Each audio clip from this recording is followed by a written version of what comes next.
Hello, everybody. Now we're going to be talking about lesson 4, the diabetes causes and consequences.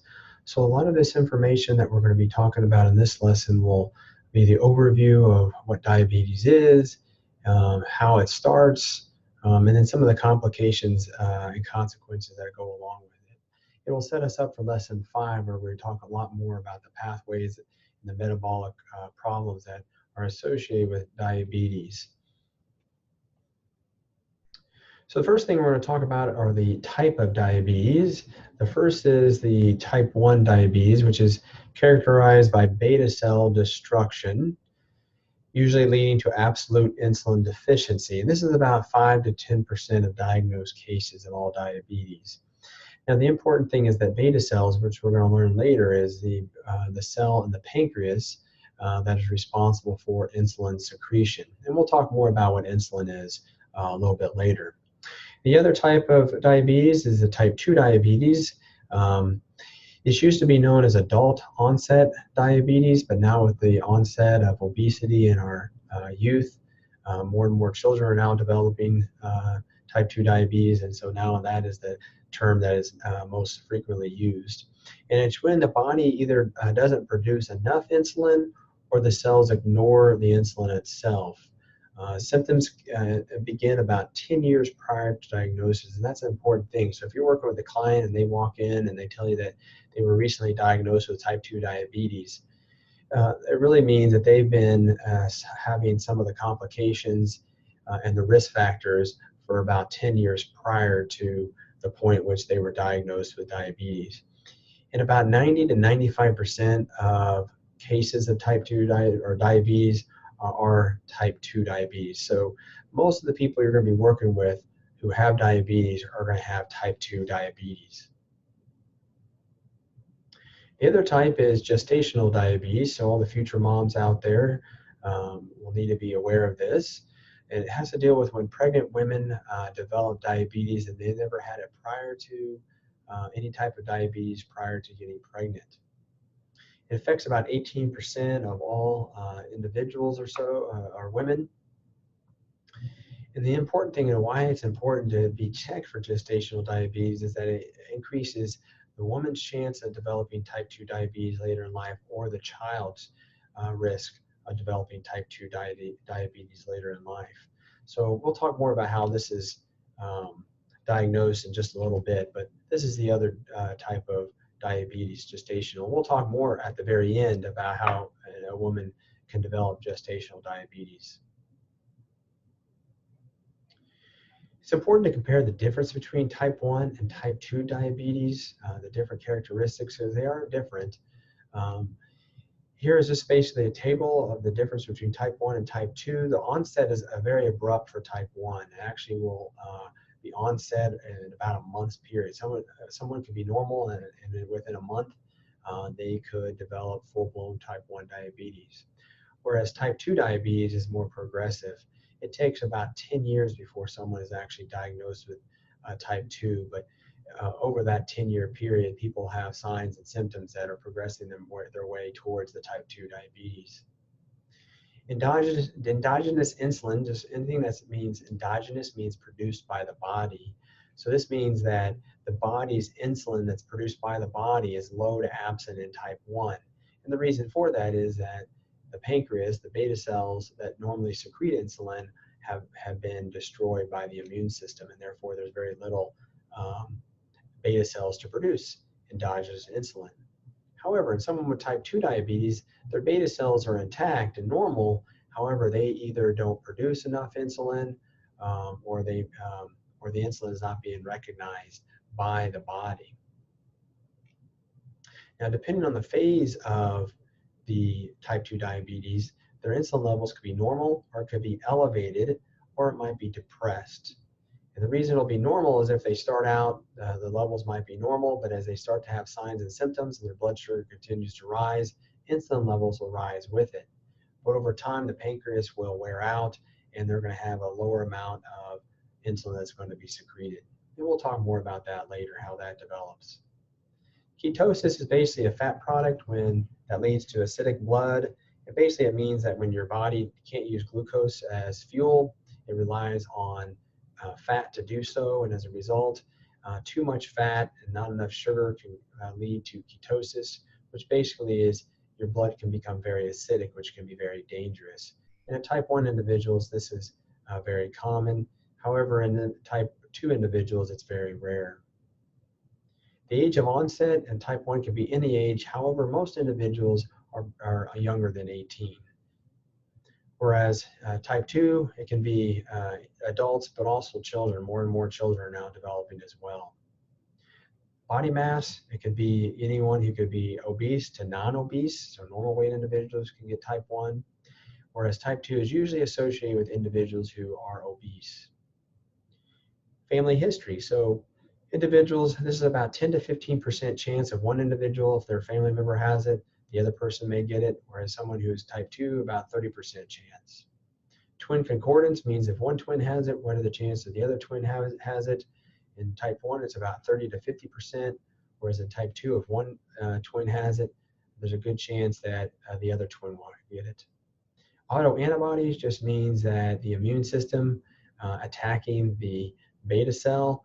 Basically what this means is that the immune system, these autoantibodies that attack the beta cells, is a large proponent of causing type 1 diabetes, whereas in type 2 diabetes, the immune system doesn't attack the pancreas. So these are the common differences between type 1 and type 2. And as we go along in this lesson, we're going to talk more about the differences between the two. We'll watch some videos, and we'll show how, through various pathways, how each of these develop.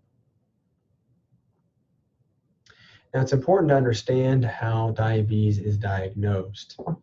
The first is that there's basically three different ways. One is if you have symptoms of diabetes, where you have polydipsia, which means excessive thirst, or polyuria, which is excessive urination. Or people have unexplained weight loss.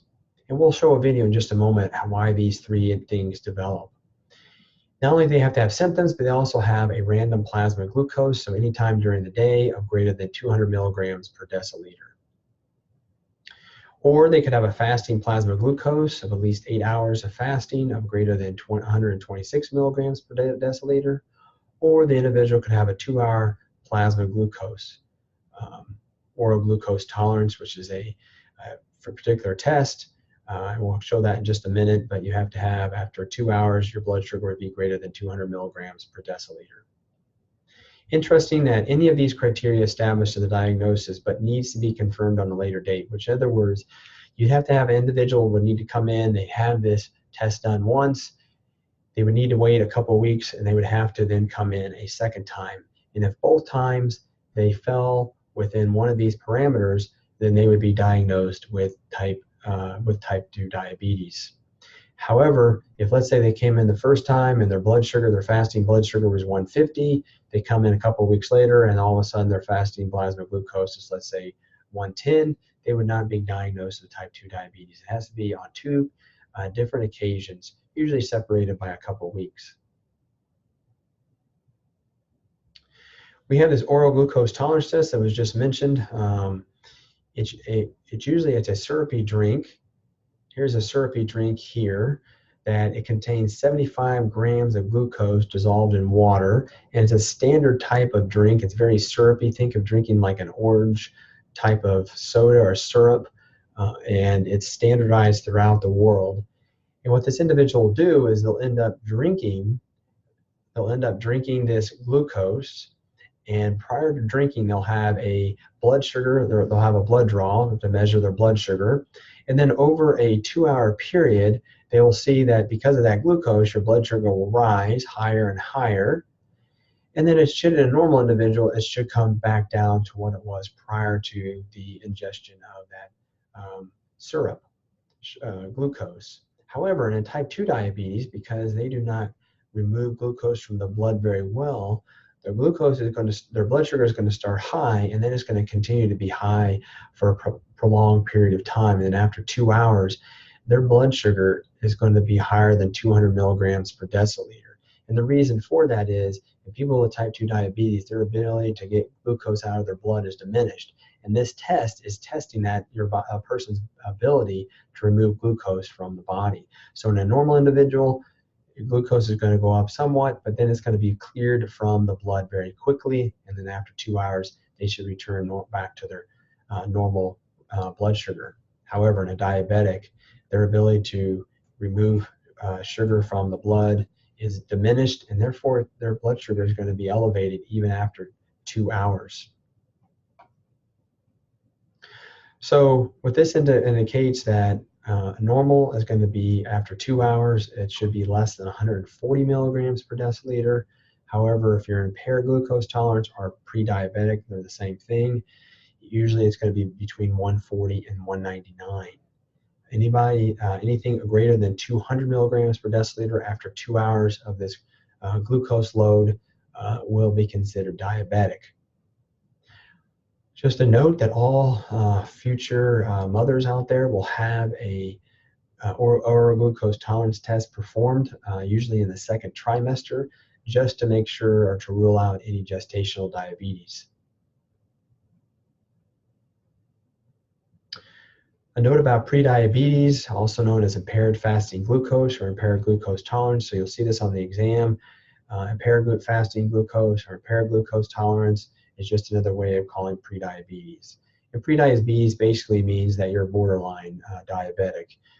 You're somewhere between normal and diabetic. So if someone is pre-diabetic, they need to make sure that they start doing losing weight, increasing the physical activity, eating healthy in order to prevent the progression towards a type 2 diabetes.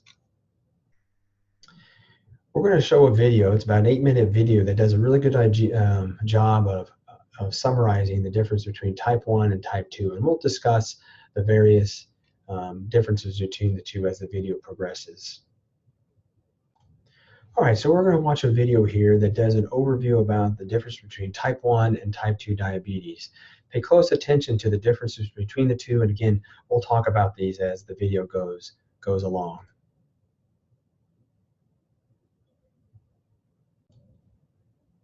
In this film, we're going to explain how your body processes the food you eat in order to provide all your body cells with the energy they need.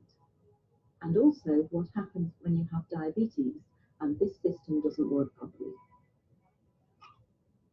When you eat food that contains carbohydrate, it's broken down in the stomach and digestive system into glucose, which is a type of sugar. We need glucose from food because that's what gives us energy. Carbohydrate-containing foods are things like starchy foods, sugary foods, milk and some dairy products, and fruit. This glucose then moves into the bloodstream, and the body detects that the blood glucose level is rising.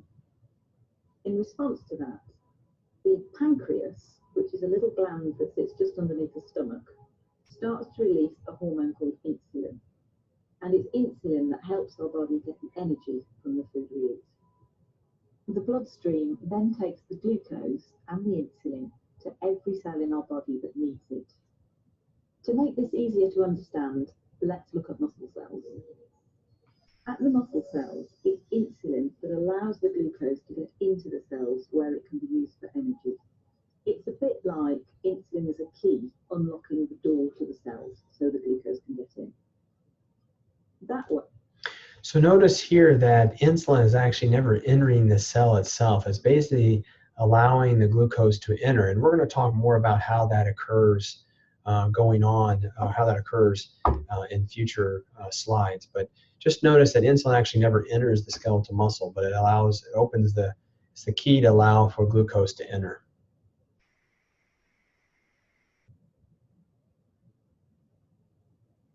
Way, the blood glucose level starts to drop.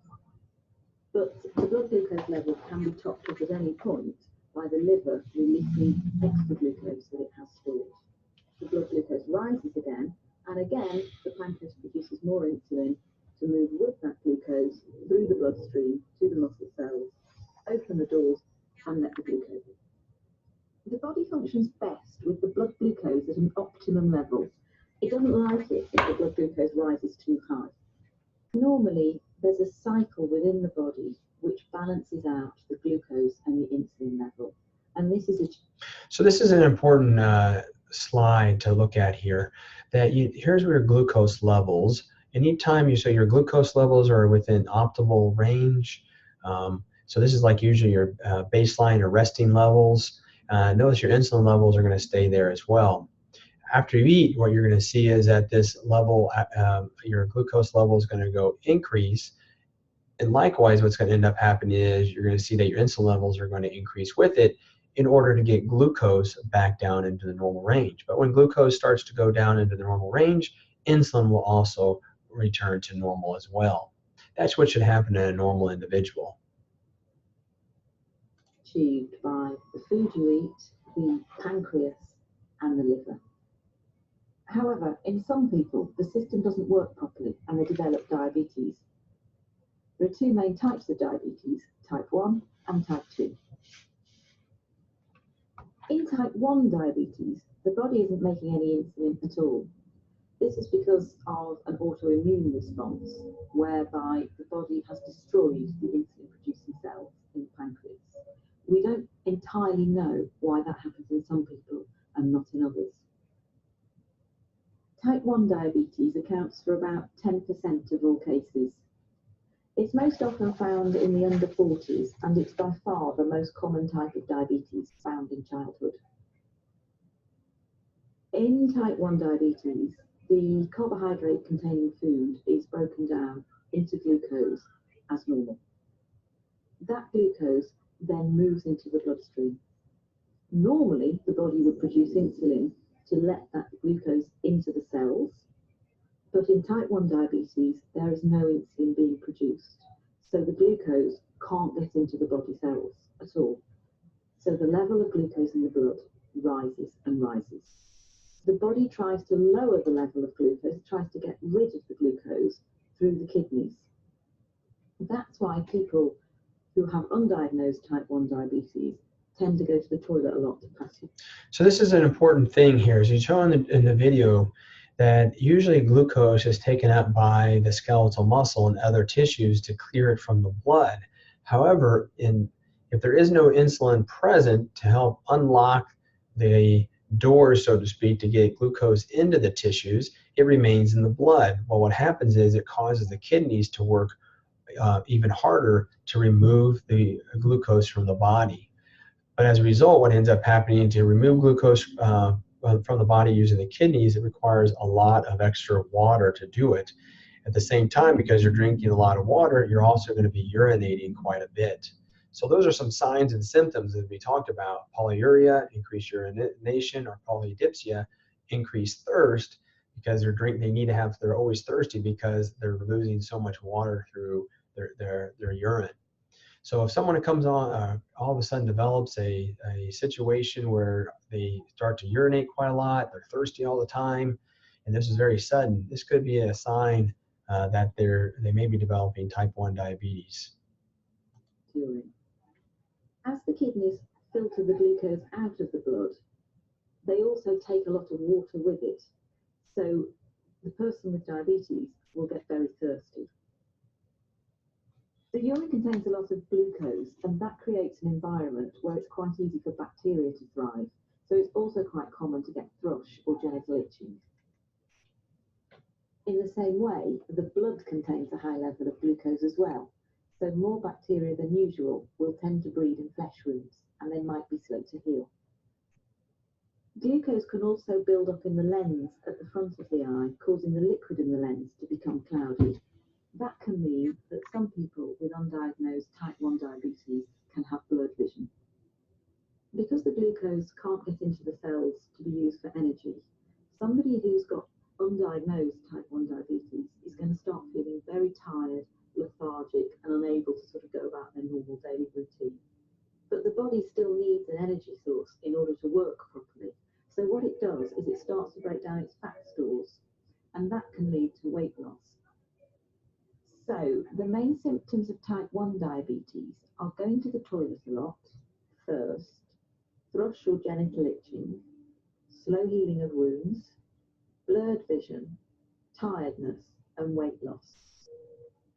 These symptoms generally happen quite quickly, often over a few weeks, and can be reversed, once the diabetes is treated with insulin.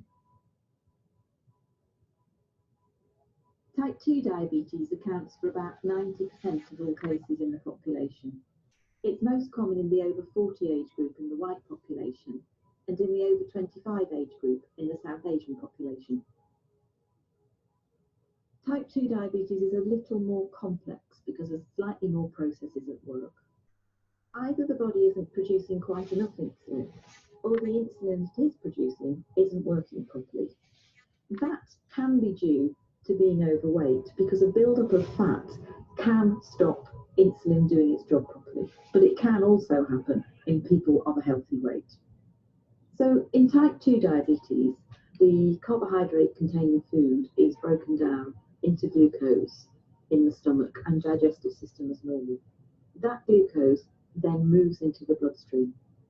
The pancreas starts to produce insulin, which moves with the glucose through the bloodstream to all the body cells which need glucose for energy. However, the glucose can't always get into the cells because the locks to the cell doors have become furred up with fat deposits. That means that the insulin can't open the cell doors properly. So the level of glucose in the blood continues to rise. In response to this, the pancreas produces even more insulin. So the blood glucose levels continue to rise and the insulin levels continue to rise. This situation is further complicated by the cells. So a couple things there. If you notice in the previous slide, they talked about the insulin, the gumming up because of fat. That actually is not totally correct. What is it we're going to show in a pathway that actually it's happening inside the skeletal muscle tissue where it starts to disrupt the insulin signaling cascade inside the skeletal muscle, and that prevents that glucose from being taken up. And we'll talk more about that later. Here you're going to see in this slide, you're going to see that as glucose levels rise, as their ability to get glucose into the cell diminishes, insulin levels are going to rise with it in order to try to keep up or get the glucose levels back down. So initially, people, when they start to develop type 2 diabetes or pre-diabetic, glucose levels rise, insulin levels will rise with it in order to get glucose levels back down. But that requires your pancreas to have to work much, much harder in order to do this. Over time, as you will see, if glucose continues to rise and left unchecked with better diet or exercise, the pancreas is just going to wear out. And at that point, no insulin is going to be released from the pancreas. At that point, there's nothing that's going to get glucose, at least endogenously, get glucose back to a normal level. So at that point, persons are going to need some medication or an exogenous insulin shots to do it. Which are desperate for energy, sending out emergency signals to the liver to release stored glucose. The blood glucose level goes up and up, and the pancreas produces more and more insulin. So that's an important thing. So as your glucose levels start to rise and it's not getting into the skeletal muscle is saying, hey, liver, I need you to release glucose into the blood because glucose is stored as glycogen in the liver in times of fasting. But because glucose is not able to get into the blood, into the skeletal muscle is essentially being metabolically starved of glucose. So it sends the signal to the liver, says, hey, release glucose into the blood. Well, the glucose is already high to begin with. And as a result, that's only going to raise the glucose levels even higher, which is going to then require the pancreas to release more insulin, which is going to wear out the pancreas even faster. Until it can't cope anymore, and eventually it can wear out. As with type 1 diabetes, the symptoms of type 2 diabetes are going to the toilet a lot, thirst, thrush or genital itching, slow healing of wounds, blurred vision, tiredness, and weight loss in some people. The symptoms for type 2 diabetes come along very slowly, and some people don't have any symptoms at all. So for that reason, people can live with type 2 diabetes for up to 10 years before they realise that they have it.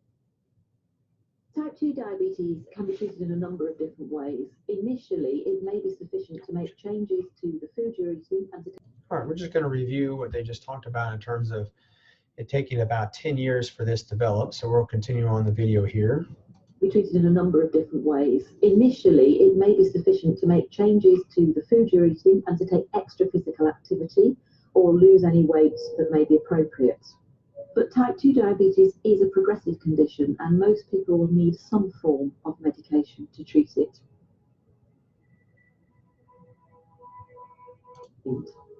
And also what happens when you have diabetes. So that was a video that talked about the overview of diabetes, type 1 and type 2, and we're going to talk more about that as we go along. The question is, how can this be diagnosed? So there's other ways that diabetes can be diagnosed. One is through the hemoglobin A1C. And the hemoglobin A1C is the gold standard for diabetes care, and it's basically a 90-day plasma glucose concentration level in order to identify. So basically it's the average of someone's blood sugar over 90 days. And the way that they get this is this hemoglobin A1C is, this basically is a red blood cell. Red blood cells live in the body for about 120 days or so. And that these right here is sugar. And in someone who has low blood sugar, they're not going to have as many glucose molecules attaching to the red blood cell. However, someone who has a high amount of blood sugar is going to have more glucose circulating, more chance for it to stick to the red blood cell. So the idea is that people with high hemoglobin A1C is going to have a greater chance, or means that their blood sugar over the last 90 days has been high. And that percent that they're showing is, they're talking about is here, when they're talking about a normal range being 4 to 5.6% and diabetic is greater than 6.5%, basically means that in a normal individual, usually less than 6% or 5.5% of the red blood cells should be covered with glucose, whereas someone who is type 2 diabetic, 6.5% of the red blood cell is covered with glucose molecules, or even more than 6.5% or so. But the idea is to help prevent diabetes, you want the number below 6.5. There is a marked decrease in risk factors with every 1% reduction. So essentially, studies have shown that every 10% decrease in relative risk for every 1% unit reduction in A1C. So let's say you have someone who reduced their A1C from 10 to 8. They've now had a decrease in their microvascular complications or complications associated with diabetes by about 20%. Microvascular meaning just capillary damage. So we're going to watch a video about hemoglobin A1C in just a moment here. I'm going to get it hooked up and then they'll talk more about it. All right, so this is a video about A1C, what it is, and it's important to know because you're going to have a lot of clients in your career that are going to come through and be who are diabetic, who are going to be talking about their A1C. So it's important to know what it is.